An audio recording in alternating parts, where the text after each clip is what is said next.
اعوذ باللہ من الشیطان الرجیم۔ پناہ مانگتا ہوں میں اللہ کی شیطان مردود سے۔ بسم اللہ الرحمن الرحیم۔ شروع اللہ کا نام لے کر جو بڑا مہربان نہایت ہی رحم والا ہے۔ والفجر ولیال عشر، فجر کی قسم اور 10 راتوں کی۔ والشفع والوتر، اور جفت اور طاق کی قسم۔ واللیل اذا یسر، اور رات کی جب وہ رخصت ہونے لگے۔ هل فی ذلک قسم لذی حجر، کیا اس میں عقل مندوں کے لیے قسم کی دلیل نہیں؟ الم تر کیف فعل ربک بعاد، کیا تم نے نہیں دیکھا کہ تمہارے پروردگار نے قوم عاد کے ساتھ کیا کیا؟ ارم ذات العماد، یعنی ارم والوں کے ساتھ جو بڑے ستونوں والے تھے۔ التي لم يخلق مثلها في البلاد، ایسے کہ ان جیسا تمام شہر میں پیدا نہیں کیا گیا تھا۔ وثمود الذين جابوا الصخر بالواد، اور ثمود کے ساتھ کیا کیا؟ جنہوں نے وادی میں چٹانیں تراش کر مکان بنا رہے تھے۔ وَفِرْعَوْنَ ذِي الْأَوْتَادِ، اور فرعون کے ساتھ کیا کیا جو خیمے اور میخیں رکھتا تھا۔ الَّذِينَ طَغَوْا فِي الْبِلَادِ، یہ لوگ ملکوں میں سرکش ہو رہے تھے۔ فَأَكْثَرُوا فِيهَا الْفَسَادِ، پس ان میں بہت سے فساد پھیلاتے تھے۔ فَصَبَّ عَلَيْهِمْ رَبُّكَ سَوْطَ عَذَابٍ، تو تمہارے پروردگار نے ان پر عذاب کا کوڑا برسا دیا۔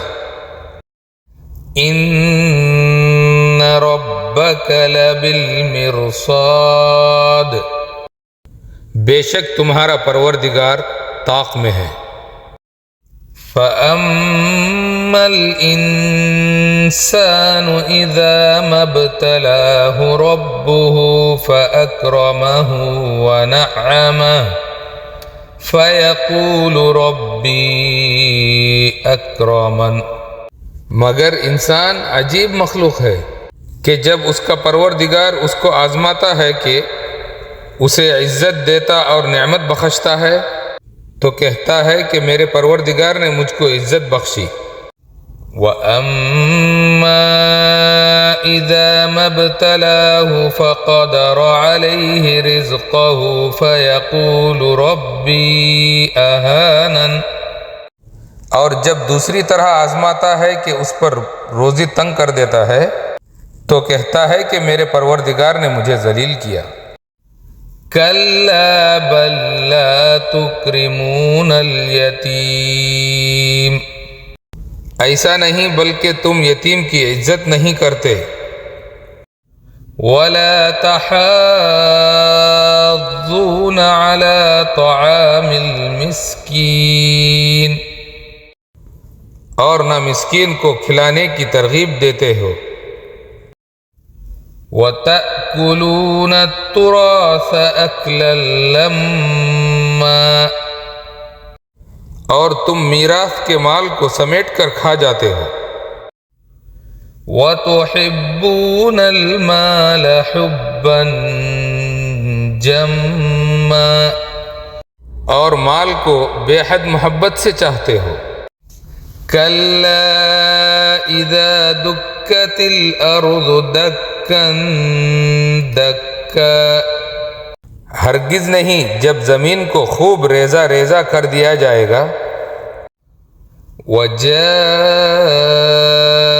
رَبُّكَ وَالْمَلَكُ صَفًّا صَفًّا، اور تمہارا پروردگار جلوہ فرما ہوگا اور فرشتے قطار در قطار آ جائیں گے۔ وَجِيءَ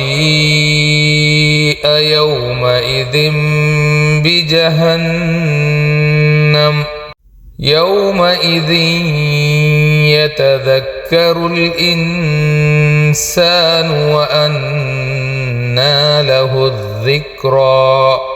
اور اس دن جہنم کو سامنے لائی جائے گی، اس دن انسان سمجھ لے گا مگر سمجھنے سے کیا فائدہ۔ یقول یا لیتنی قدمت لحیاتی، وہ کہے گا کاش میں نے اپنی زندگی کے لیے کچھ آگے بھیجا ہوتا۔ فَيَوْمَئِذٍ لَا يُعَذِّبُ عَذَابَهُ أَحَدٌ، پس اس دن اللہ جیسا کوئی عذاب نہیں دے گا۔ وَلَا يُوثِقُ وَثَاقَهُ أَحَدٌ، اور نہ کوئی اس کی طرح باندھے گا۔ یا ایتھا النفس المطمئنہ، اے اطمینان والی جان، ارجعی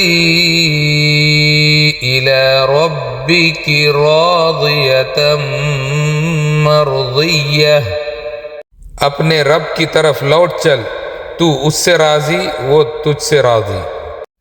فادخلی فی عبادی وادخلی جنتی، تو میرے خاص بندوں میں شامل ہو جا اور میری جنت میں داخل ہو جا۔ اور اللہ تعالیٰ نے اس صورت میں بیان فرماتا ہے، اللہ تعالیٰ فجر کی قسم، 10 راتوں کی قسم، جفت و طاق کی قسم اور رات کے گزر جانے کی قسم کھا کر بتا رہے ہیں کہ یہ نشانیاں اللہ کی قدرت کی دلیلیں ہیں۔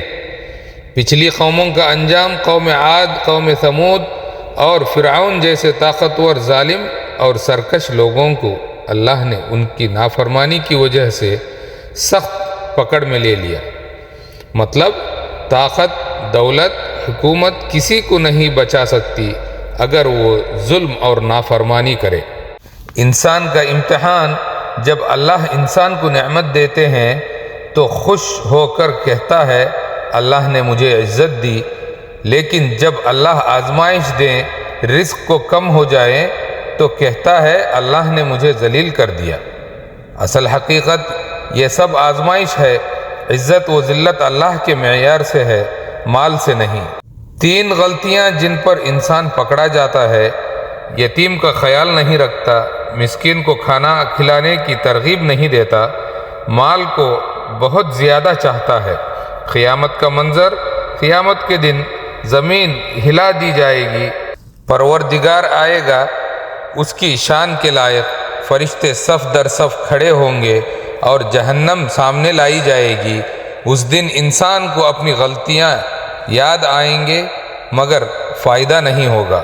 اللہ تعالیٰ نیک بندے سے فرمائے گا، اے اطمینان والی نفس، واپس اپنے رب کی طرف لوٹ آ، تو اس سے راضی اور وہ تجھ سے راضی، میری جنت میں داخل ہو جا۔ دنیا کی نعمتیں اور مشکلات آزمائش ہیں۔ ظلم، غرور، مال کی محبت اور کمزوروں کا حق نہ دینا انسان کو ہلاک کر دیتا ہے۔ نیک انسان کا انجام جنت اور اللہ کی رضا ہے۔